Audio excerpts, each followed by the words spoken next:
Hello everyone, তো তোমরা সবাই কেমন আছো? আমি তো অনেক ভালো আছি। তো আজ কলেজ ইভেন্টের জন্য কলেজ থেকে এতটা দূর আমাদের এখানে আসা। এসেই তো প্রথমে কিছুটা ভালো আর ফাঁকা জায়গা দেখে ভিডিও করে নিলাম। তারপরে আমাদের শুরু হলো এখানে স্পিচ দেওয়া, এটা ওটা নিয়ে আলোচনা করা। এই প্রোগ্রামটার মূল উদ্দেশ্য ছিল ওমেন্স পাবলিক টয়লেটের বিষয়ে। তো আমি রিসেন্টলি ইন্টার্নশিপ কমপ্লিট করে উঠেছি। এই আমি ইন্টার্নশিপটা শেষ করেছিলাম সবার ইনস্টিটিউটের হয়ে। প্রায় 15-20 দিন পাবলিক টয়লেট সার্ভে করে আমরা তো একেবারে নাজেহাল হয়ে গেছিলাম। তার থেকেও বেশি কষ্টদায়ক ছিল এই মুহূর্তটা।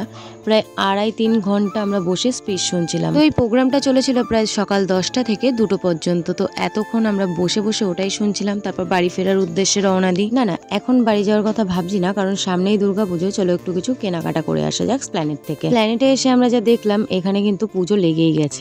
প্রথমে এত ভিড়ে চলে আসি আমরা শার্টের কালেকশন দেখতে। এই টি শার্ট গুলো বিক্রি হচ্ছিল মাত্র 150 টাকায়।